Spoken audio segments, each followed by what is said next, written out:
Okay, हमारे पास topic है UV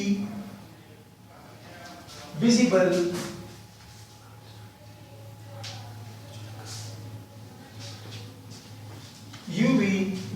spectroscopy. UV visible spectroscopy का सबसे पहले मकसद समझिए। इसका मकसद ये है इस टेक्निक का कि कंपाउंड में, किसी भी गिवन कंपाउंड में एक्सप्लोर करना कि अनसैचुरेशन मौजूद है कि नहीं है। अनसैचुरेशन को ढूंढना, अनसैचुरेशन के बाद ये ढूंढना कि कंजुगेशन मौजूद है कि नहीं है, डीलोकलाइजेशन ऑफ इलेक्ट्रॉन मौजूद है कि नहीं है। कंपाउंड के ढेर सारे सॉल्यूशन बनाएंगे, कंपाउंड के ढेर सारे सॉल्यूशन बनाएंगे। जिस कंपाउंड में अब्जॉर्प्शन मैक्सिमम होगी हम उस सॉल्यूशन को सेलेक्ट करेंगे। ओके, यूवी विजिबल स्पेक्ट्रोस्कोपी का सबसे पहले प्रिंसिपल पढ़ते हैं, दैट इज लैम्बर्ट-बीर लॉ।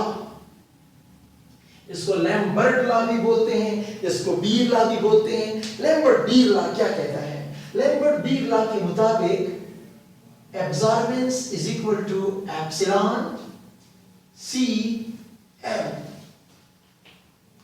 ये सी किसके लिए रिप्रेजेंटेशन है? सी आपके पास रिप्रेजेंटेशन है, ये देखें।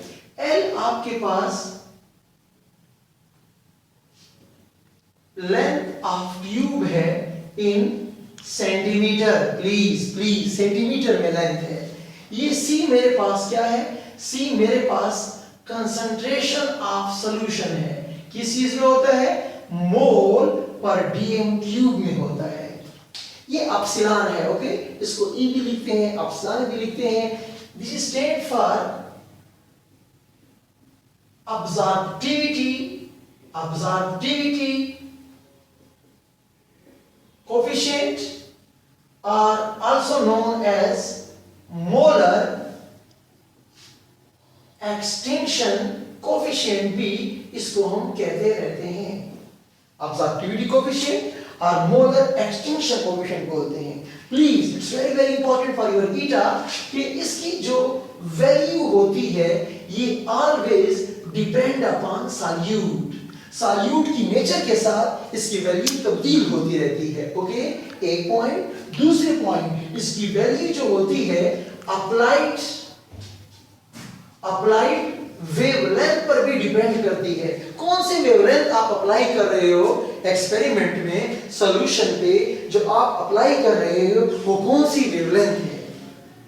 टेम्परेचर की भी माइनर रोल इसके ऊपर मौजूद है। यूवी विजिबल स्पेक्ट्रोस्कोपी में हम क्या करेंगे?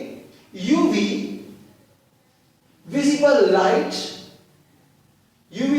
लाइट को हम स्ट्राइक करेंगे, सैंपल के सॉल्यूशन पर अप्लाई करेंगे। ओके, इस सॉल्यूशन की कंसंट्रेशन हमें पहले से मालूम होती है, इस ट्यूब की लेंथ हमें पहले से मालूम होती है। लाइट पास करेंगे, इसने कितनी अब्जॉर्प्शन की है यहां से हम स्टडी करते हैं। प्लीज याद रखें कि यूवी विजिबल स्पेक्ट्रोस्कोपी में हम क्या इस्तेमाल करते हैं? हम चूंकि यूवी विजिबल रेज इस्तेमाल करते हैं। आपको पता होना चाहिए कि यूवी विजिबल रेज की रीजन कौन सी है। जनाब, ये 200 नैनोमीटर से लेकर 800 नैनोमीटर तक होती है। ओके, इसमें फिर दो पोर्शन हम फिर बनाते हैं, दो पोर्शन 400 तक एक पोर्शन, उसके बाद नेक्स्ट पोर्शन। अगर यहां पे एब्जॉर्प्शन होती है ये मेरे पास विजिबल रीजन है, और यहां पर एब्जॉर्प्शन होती है तो ये मेरे पास अल्ट्रावायलेट रीजन है। ओके, प्लीज मेरे साथ रहें। जब आप सॉल्यूशन पर यूवी विजिबल लाइट को स्ट्राइक करेंगे तो ये तो बड़ी ताकतवर रेडिएशंस हैं, बड़ी एनर्जेटिक रेडिएशंस हैं। ये क्या करेंगी? ये जनाब क्या करेंगी? ये इलेक्ट्रॉनिक ट्रांजिशन स्टार्ट करेंगी, इलेक्ट्रॉनिक जंप्स वाकया होंगे। अब यहां पर आपको मॉलिक्यूलर ऑर्बिटल थ्योरी का पता जरूर होना चाहिए। क्या होता है? अगर सिग्मा बॉन्ड का इलेक्ट्रॉन है तो वो सिग्मा स्टार में जंप कर जाएगा।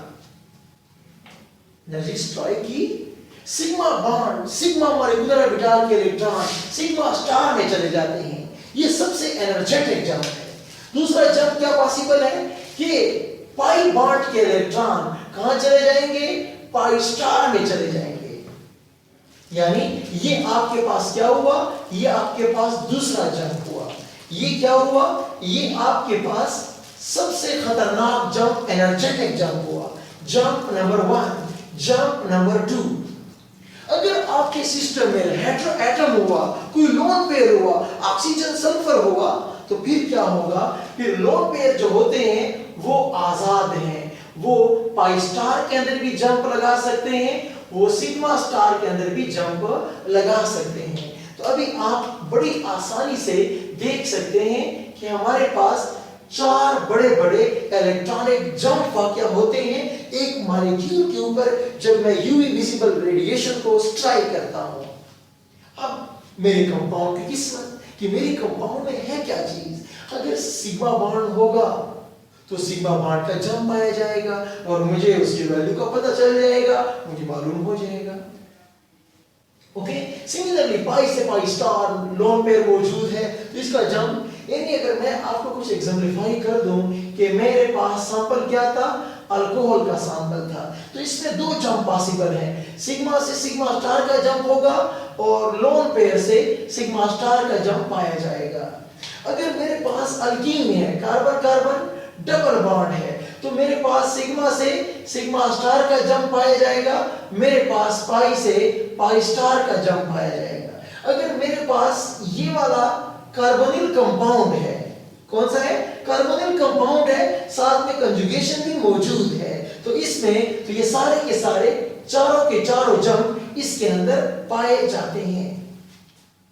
ओके, अब मेरी बात सुनिए प्लीज। अगर आपके पास कार्बन कार्बन डबल बॉन्ड एक इथीन हुआ, क्या हुआ? एक आपके पास इथीन हुआ, तो लैम्डा मैक्सिमम जो ये एब्जॉर्ब करता है दैट इज 171 नैनोमीटर। एक डबल बॉन्ड हुआ।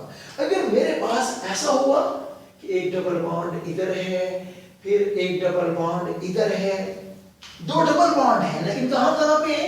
दूर दूर है, कंजुगेशन वाकया नहीं हो रही, तो अब क्या होगा? 171 into 2, मेरे पास जवाब आ जाएगा 342 नैनोमीटर, लैम्डा मैक्स बन जाएगा। तो देखिए, अगर मेरे पास मैक्सिमम अब्सॉर्ब वेवलेंथ ये आता है, फतवा लगा दो 1 डबल बॉन्ड मौजूद है, ये आता है, फतवा लगा दो 2 डबल बॉन्ड मौजूद है। लेकिन अगर आपके पास ये सूरत हाल होती है कि कार्बन कार्बन डबल बॉन्ड के बाद फिर डबल बॉन्ड इस स्टाइल से मौजूद है, यानी कंजुगेशन मौजूद है, तो फिर क्या होगा? फिर आपके पास 217 नैनोमीटर के ऊपर मैक्सिमम अब्सॉर्ब वेवलेंथ का रिकॉर्ड यहां पर आएगा। तो आप देख सकते हैं कि हम कितने इंटरेस्टिंग तरीके से, कितनी क्वांटिटेटिवली हम बता सकते हैं कंजुगेशन है, कितनी है, डबल बॉन्ड 1 है, 2 है, कंजुगेशन के साथ हैं कि बगैर कंजुगेशन के हैं। ये सारी बातें हम यहां से बड़ी इंटरेस्टिंगली मालूम करते रहते हैं। अब आखिरी बात में आता हूं, विजिबल रीजन के साथ लेन देन से क्या आता है? कंट्रेशन वाकया होती है। यूवी विजिबल स्पेक्ट्रोस्कोपी का एक काम क्या था कि मुझे ये बताए अनसैचुरेशन है कि नहीं है, कंजुगेशन है कि नहीं है। ओके, इसके अलावा यूवी विजिबल स्पेक्ट्रोस्कोपी मुझे कलरेशन भी बताती है कि तुम्हारे कंपाउंड का रंग जो है वो रंग क्यों है। यानी अब मैं ये कहता हूं कि हमारे पास जो मैंगो होता है, mango is yellow. Okay, we know very well apple जो होता है रेड होता है, येलोइश व्हाइट भी होते हैं, बहरहाल हम रेड एप्पल की बात करेंगे। अब ये येलो क्यों होता है? तो प्लीज आपको पता होना चाहिए कि आपके मैंगो साहब ने क्या किया है।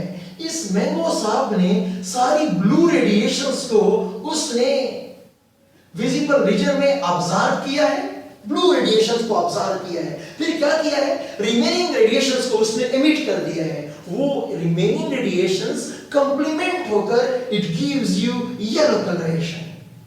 सिमिलरली आपका एप्पल रेड क्यों पाया जाता है? क्योंकि आपके एप्पल पर जब रेडिएशन स्ट्राइक होती है तो ये क्या करता है? ये Apple absorb blue green wavelength absorb करता है, बाकी को छोड़ देता है। तो बाकी लोग मिलकर फिर क्या बनाएंगे? एप्पल को रेड बना देंगे। सिमिलरली आपके कॉम्प्लेक्सेस में जो डी ट्रांजिशन वाकया होती है उसकी लेन देन भी विजिबल रीजन से होती है। तो कॉम्प्लेक्सेस के जो कलरेशन होते हैं उसको भी यहां से एक्सप्लोर करना मुमकिन होता है। तो ये हमारे पास टॉपिक है यूवी विजिबल स्पेक्ट्रोस्कोपी का।